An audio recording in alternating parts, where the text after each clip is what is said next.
Senhor presidente, raramente me proponho a vir a esta tribuna para tratar de assuntos político-partidários, mas me vejo na obrigação de me manifestar sobre os acontecimentos ocorridos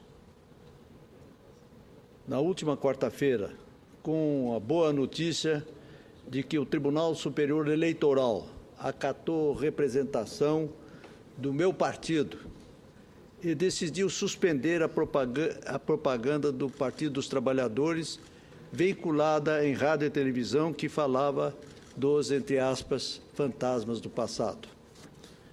A alusão à gestão do Partido Social da Democracia Brasileira na presidência da República era tão clara, falsa e ofensiva que a ministra Laurita Vaz justificou sua decisão dizendo que o ato da legenda governista fere as normas previstas na lei dos partidos políticos.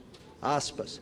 A propaganda sinaliza ainda que, de forma dissimulada para a continuidade do atual governo, com a associação de imagens e ideias negativas ao passado, a incluir no espectador, incutir, aliás, no espectador, que isso ocorreria caso se desse ouvidos a falsas promessas, fecha aspas. Mas, senhor presidente, senador Paulo Paim, entendo que este caminho do que chamo de síndrome do medo é profundamente grave, para não dizer gravíssimo, e não é reflexo da opinião pública. Pelo contrário, essa estratégia do PT, que felizmente está sendo freada pelo Tribunal Superior Eleitoral, é uma posição retrógrada, matusalênica, digo eu. A proclamação das diretrizes com a tática de campanha do Partido dos Trabalhadores, seguida da divulgação de intenções de dirigentes maiores da agremiação para fustigar adversários no sentido de desqualificá-los, ameaçando-os com guerra total, tem um conteúdo que revela não um sentimento de vitória, mas de depreciação psicológica, ao ver e se conscientizar do quadro negro de decepções e desencantos dos brasileiros. Considerações de credenciados articulistas alertam para a estratégia político-eleitoral dos que estão no poder para enganar e mistificar a opinião pública.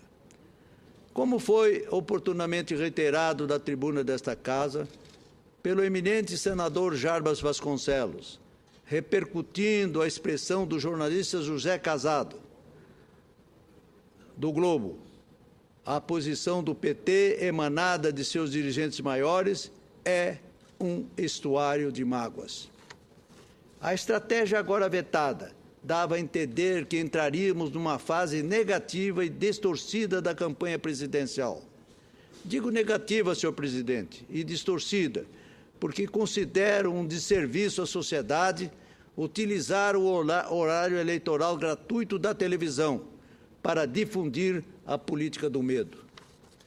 Esse recurso emocional é antigo e já foi muito utilizado pelos mais diversos partidos em disputas presidenciais em todo o mundo.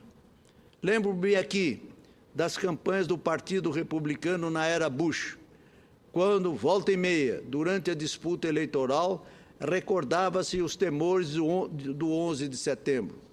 Qualquer crítica à guerra no Oriente Médio invocava o fantasma do terrorismo.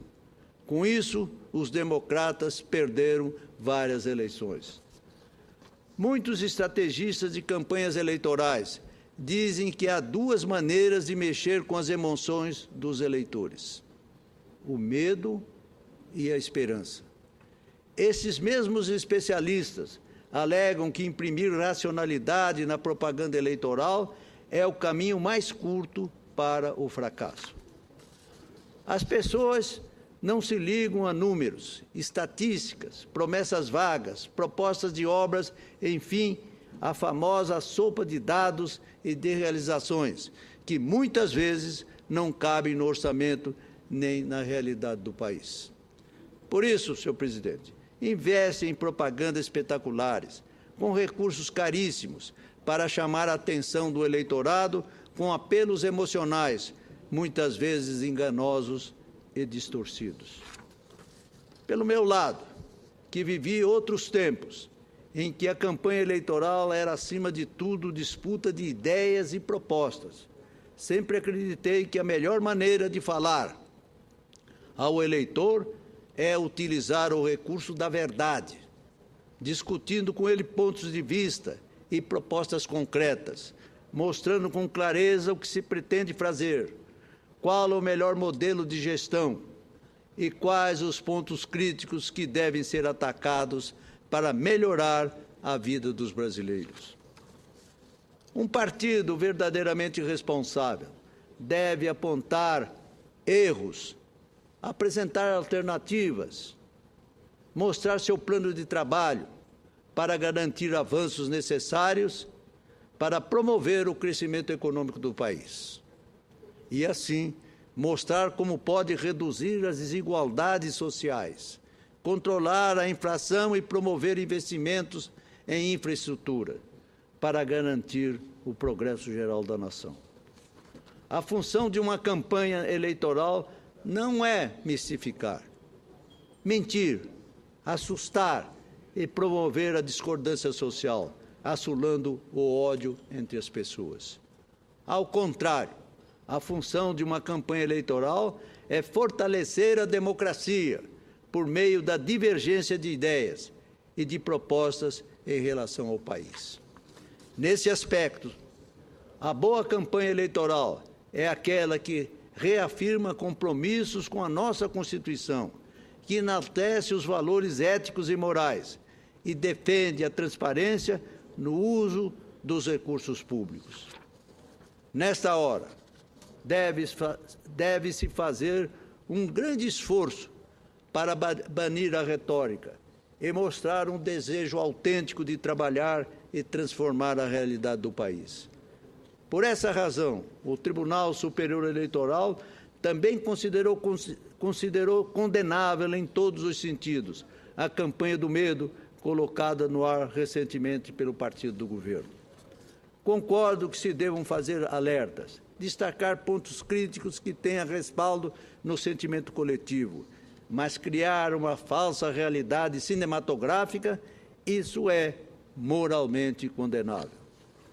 O Partido dos Trabalhadores foi muito criticado pelo fato de ter vinculado uma propaganda na mídia altamente controversa nos últimos dias.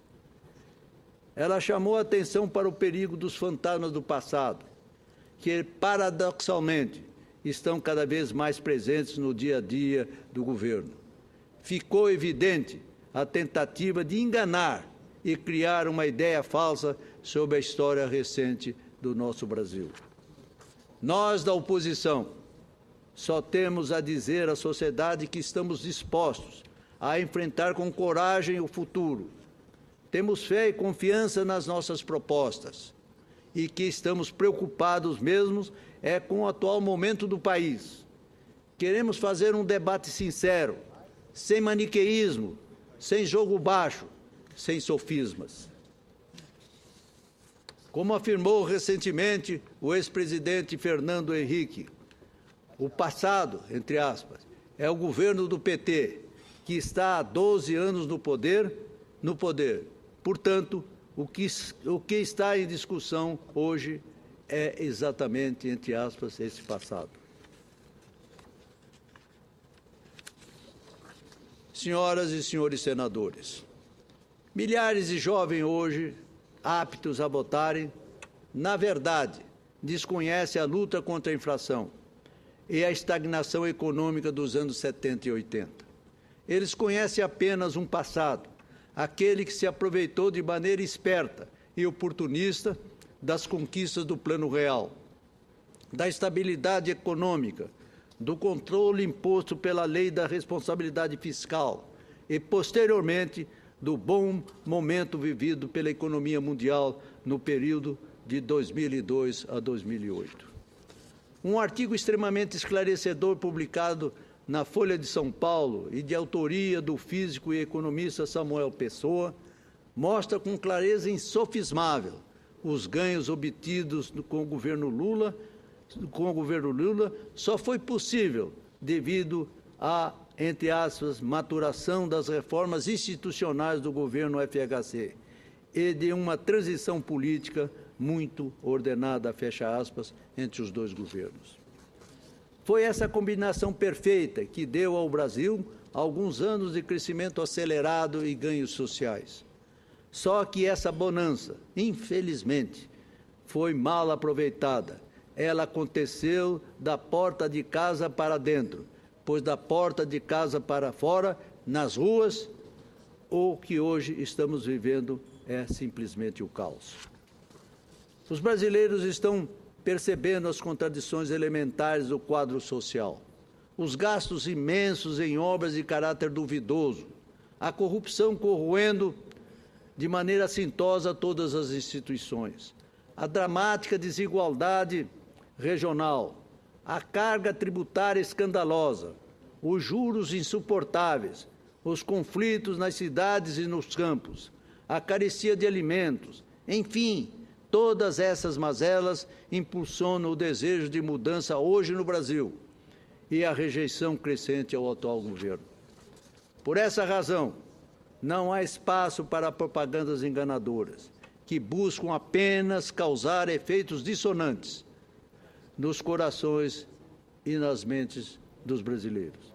Espero que o eleitor tenha acumulado uma experiência histórica que o faça repudiar esse tipo de manipulação mesquinha, que empobrece ainda mais a política e mais confunde do que esclarece. Nesse aspecto, eminente senador Paulo Paim, senhoras e senhores senadores, quero reiterar que não estamos mais preocupados com o passado. Vivemos um novo momento e nem tememos o futuro. Ele poderá ser muito melhor. O que estamos com medo é do presente. Não sabemos até onde vai o desespero daqueles que perderam o rumo da história e o que poderão fazer diante da perspectiva da perda do poder. Espero que a recente decisão do Superior Tribunal Eleitoral sirva como um alerta para que os marqueteiros de campanha busquem como princípio fundamental da estratégia persuasiva do eleitorado a ética. Hoje existe uma infinidade de ferramentas de comunicação. O povo está mais informado e consciente. Não será fácil enganá-lo com dados deturpados e maniqueísmos. Isso faz parte de um passado que definitivamente não queremos voltar.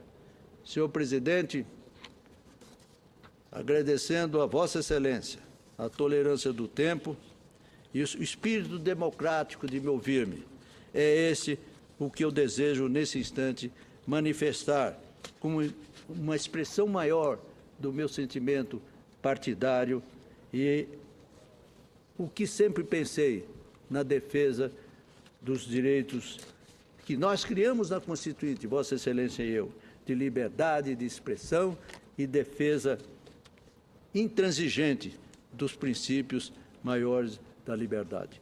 Muito obrigado a Vossa Excelência, senhor presidente.